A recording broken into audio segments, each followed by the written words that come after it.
President Biden will appear on the world stage with our NATO allies. Just minutes from now, we'll take you there when he does.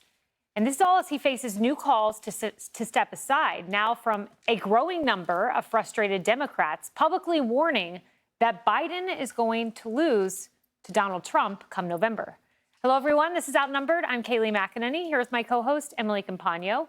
Also joining us, Fox & Friends first co-host, Carly Shimkus. Fox Business anchor and co-host of The Bottom Line on Fox Business, Dagan McDowell. And Fox News contributor and host of The David Webb Show on SiriusXM Patriot, David Webb. Well, top Democrat lawmakers, allies, and now even George Clooney, a big fundraiser for President Biden, are pressuring Biden to get out of the race. Clooney just out with this bombshell guest essay in the New York Times. He writes, quote, "It's devastating to say it, but the Joe Biden I was with 3 weeks ago at the fundraiser was not the Joe Big Effing Deal Biden of 2010. He wasn't even the Joe Biden of 2020. He was the same man we all witnessed at the debate. We are not going to win in November with this president. On top of that, we won't win the House, and we're going to lose the Senate." This is George Clooney. He was at a fundraiser, hosting it with Biden just 3 weeks ago. And top Democrats go even further, warning that Biden will lose in a landslide. The president just doesn't seem to he hasn't come to grips with it. He's not winning this race. If you just look at the data and talk to people around the country, political people around the country, it's more likely that he'll lose by a landslide than win narrowly this race. We have to be honest with ourselves. It's not just the White House at stake. And all of these seats are going to be very, very closely contested.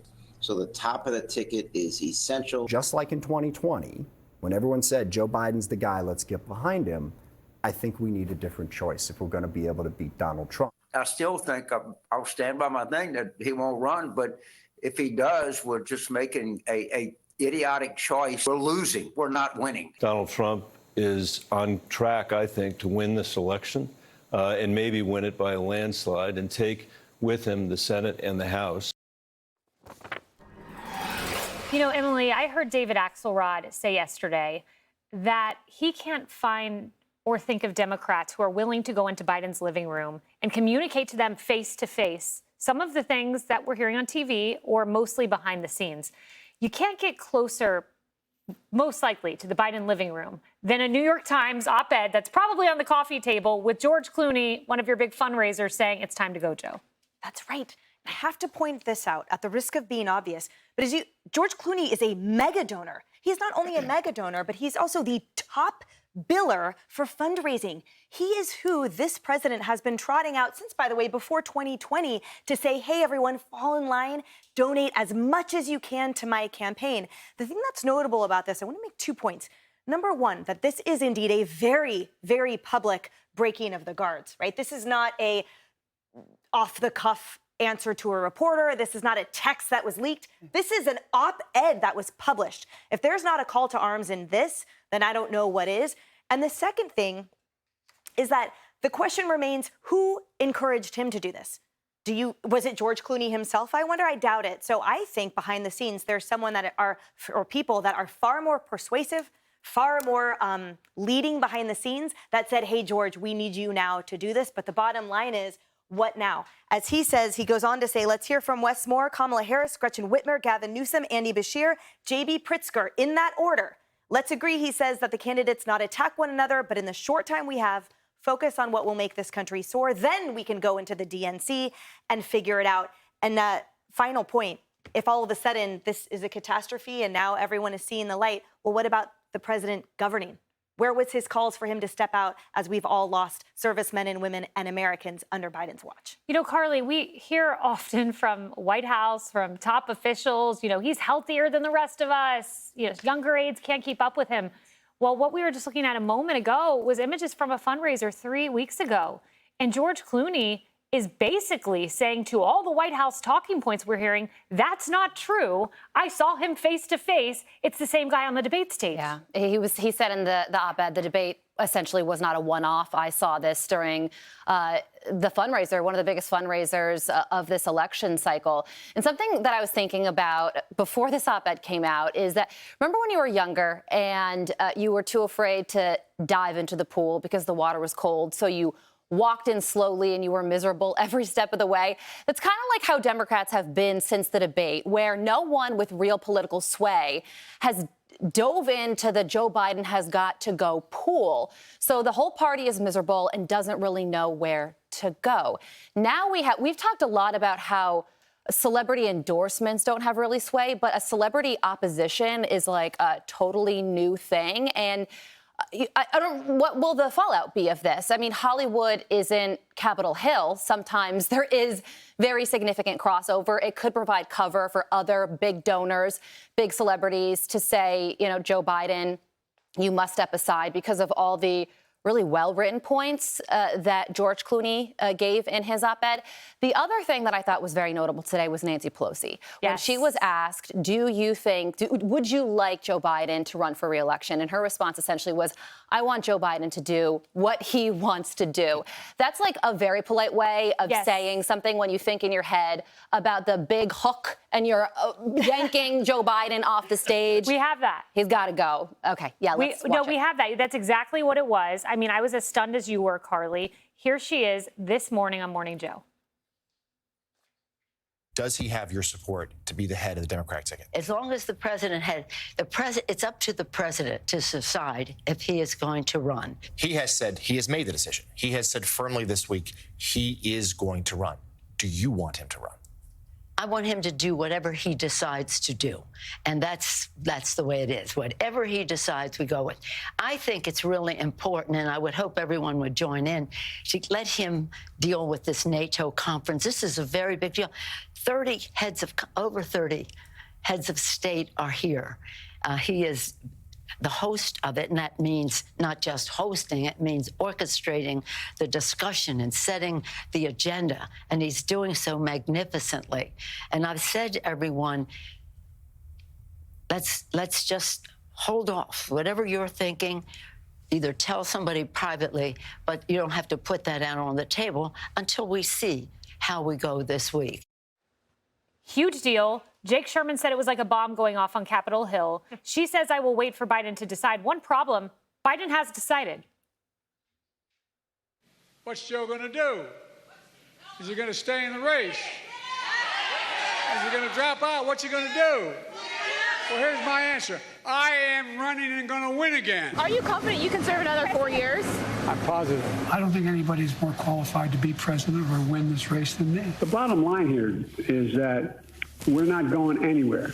I am not going anywhere. David, here's what's remarkable. She told CBS she had been misrepresented by the media. Right. Okay. So she puts out a new statement. I'll just read you the first sentence. Speaker Pelosi fully supports whatever Biden decides to do. He's decided. That's exactly what you said on MSNBC this morning. Boy, passive aggressive much? That's pretty much what it is. By the way, can I go back to Clooney for a second? Sure. It's his wife, Amal. That is the one to watch here. This is a woman who, with the United Nations Tribunal, the International Criminal Courts, all of this and more. She's the power player with the globalists and all of that group, The Hague, et cetera. So that's the one to watch. And their concern is that while they're winning in European nations with the left, if they lose in America, they get a setback. Now, to Pelosi is the best at saying in Washington what's innocuous but means more. And what she did there was she deflected and distracted. The president said it. She's playing it safe. She's an elitist. She's a speaker emeritus. She doesn't care. She's going to make a stock trade or something someday that we don't know about. It's what she is. So I don't put much on her. I put more on the people behind the scenes, like Amal, like the globalists. George Clooney is the actor. Everybody knows him. The name is famous. But when you look what's behind him with his wife and you see who's behind her, you see the agenda that is the leftist agenda. Dagan, there was a stunning comment that happened as we were coming to air. We've all seen the George Stephanopoulos suggesting he can't serve another 4 years. ABC News said that is not our position. George said, I shouldn't have answered that question. We've all seen that. This was Chuck Todd. This is the first I've ever heard this. He is talking about a senior cabinet official. Remember, cabinet officials can invoke the 25th Amendment to remove the president of the United States. Listen to what he said. A senior cabinet official told him not 2 days ago, 2 years ago. Going to out the cabinet secretary. Right. But I had a cabinet secretary 2 years ago. Right. Okay. 2 years ago. All out of the blue, ask me, do you really think he can't run again like this? And I said, well, you have more interaction with him than I do. And they said, I don't have a lot of interaction with him. This is a pretty senior cabinet secretary. So, and this was 2 years ago. The cabinet doesn't have interaction, and they were questioning his mental acuity 2 years ago? Soldiers died over those 2 years. Yes, and I find what the media is doing now, talking about this, and George Clooney coming out and saying, oh, you should get out of the way, to be just the depths of disgusting. It is vile that they would come out because they're doing it in their own self-interest. The media and these celebrities, they're the grossest cocktail of arrogance and insecurity and ego, where they don't want to be the last one standing up with Joe Biden. George Clooney was at that fundraiser where President Obama had to walk Joe Biden off the stage. He didn't say anything then. He didn't stand up and say it's not misinformation, which is what was coming out of Karine Jean-Pierre's mouth. He didn't say anything when I was sitting on this very sofa a year ago saying that Joe Biden is cognitively addled, that he is suffering what all of our family members do. He didn't say anything when I sat here and said Joe Biden will not be a self-caring adult at the end of another term. He said nothing. They only care about their own egos, and they don't care. They usually care about people in power paying attention to them. Now, their egos have superseded that. They are stuck with Joe Biden, period. They did not stand up for the American people and the Democrat voter. Joe Biden's not going anywhere. You're stuck with him. Yeah, and just to be clear, I do not care about the political repercussions of this. I do not care if Biden's the nominee or not. I deeply care about 13 lost at the Abbey Gate. I deeply care about 2 wars on Joe Biden's watch. And I deeply care that a senior cabinet secretary, questioned the mental acuity 2 years ago. We need a select committee on mental acuity. We need it today. Come on, Republicans. All Americans should demand that. Hey everyone, I'm Emily Campagno. Catch me and my co-hosts Harris Faulkner and Kaylee McEnany on Outnumbered every weekday at 12 p.m. Eastern, or set your DVR.